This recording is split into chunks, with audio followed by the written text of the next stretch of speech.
chance on Australian soil to see Ange Postecoglou's Celtic in action in the Sydney Super Cup as they play games against Everton, Sydney FC and Western Sydney Wanderers. That's the four teams involved.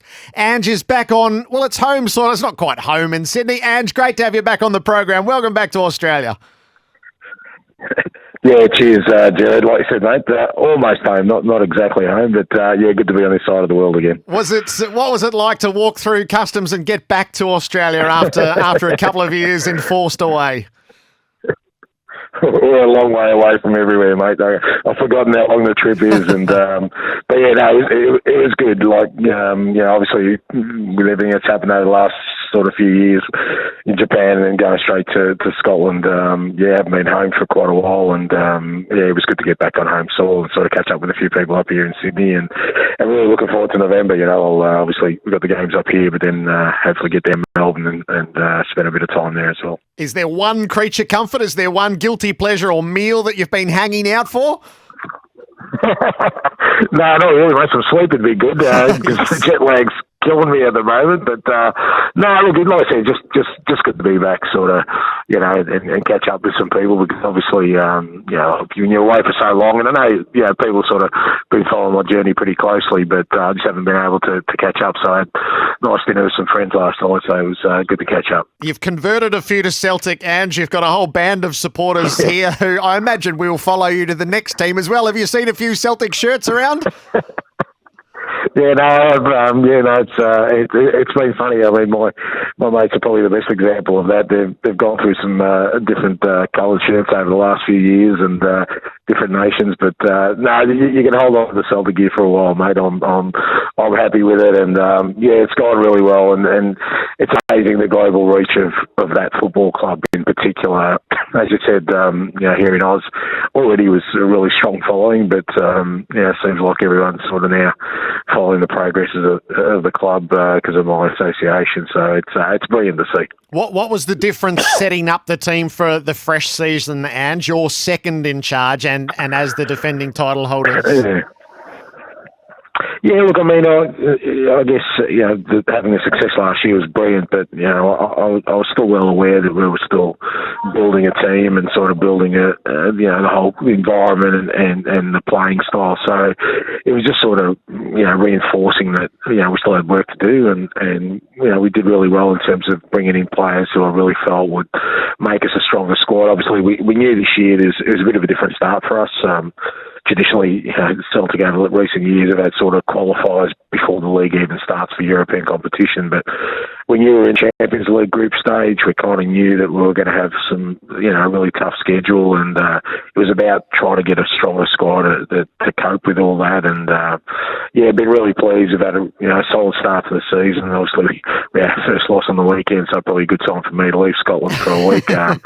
But aside from that, we've been pretty good in terms of our football, and Champions League's got going too, which has been a brilliant sort of experience. So really happy with the way sort of the work we've done so far. How would you describe your first taste of the Champions League?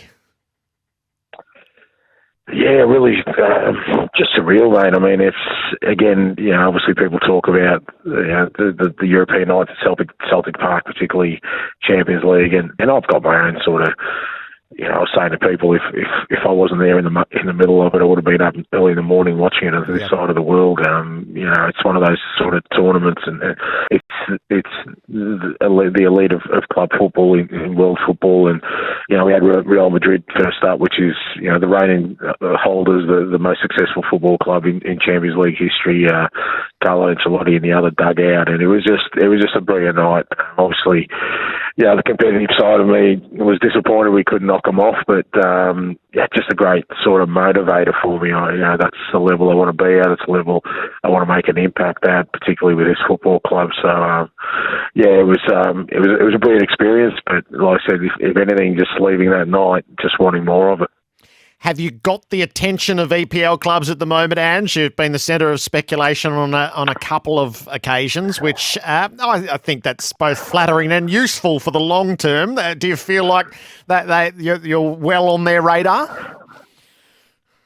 Yeah, look, I think, it's one of those things now that I'm on that side of the world, and it has, more of an impact, everything I sort of do, and particularly the Champions League, because everyone watches it, irrespective of kind of, what league you're playing in.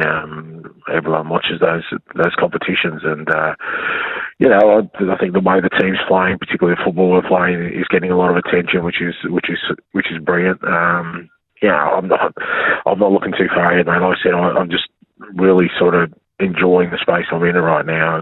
It's a massive football club. It's got, the most passionate of supporters. We get an opportunity to win things and play in the best competitions. It's sort of everything I've wanted in terms of a football experience for what I do is right at my doorstep. So, I'm not looking beyond that right now, but certainly, everything sort of we're doing at the moment is getting a fair bit of attention, which is great.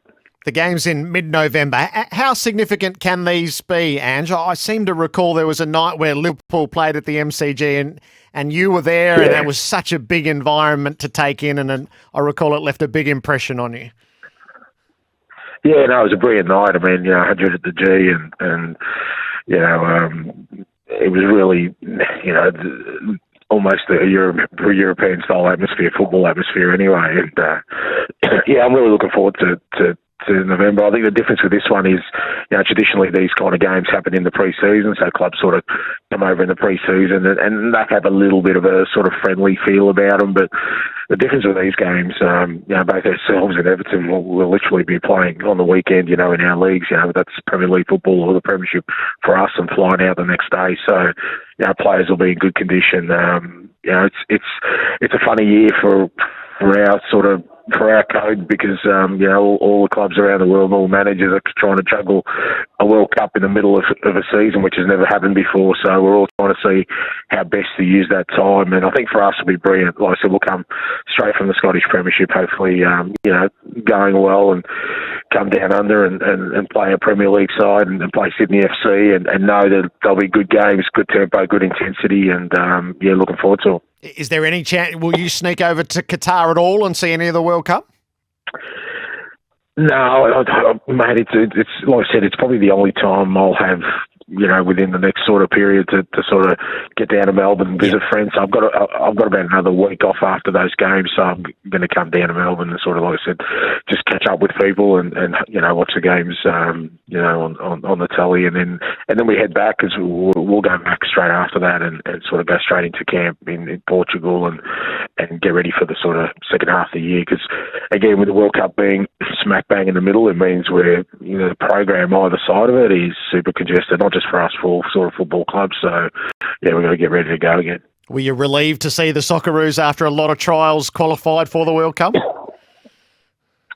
Please, yeah. I mean, we have to be there. We have to sort of, try and qualify. And sometimes, having a difficult qualifying process is not a bad thing. It kind of, I guess, builds resilience within the group. You look at the way they've qualified, and they've certainly done it the tough way.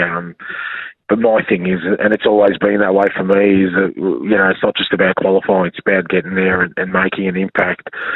We did in 2006 after long absence, and I think in subsequent World Cups, in 10 and 14, 18, 14 I was there, and we've had opportunities to make a similar kind of impact. I look at sort of my time in 2014 was so close to beating the Dutch, and you feel that they're the opportunities we need to start taking and trying to, every World Cup we go to, trying to enhance our reputation. And the only way you can do that is by taking a couple of big scalps. And I'm hoping this group that now leading into it, and with the group they've got, it's a tough group, but it's a World Cup, that they do that. Ange, it's great to touch base with you. Enjoy your time here and frantic schedule, and we'll see you back here in mid-November. Will do. Thanks, mate. Great to catch up. Good on you. Ange Postecoglou,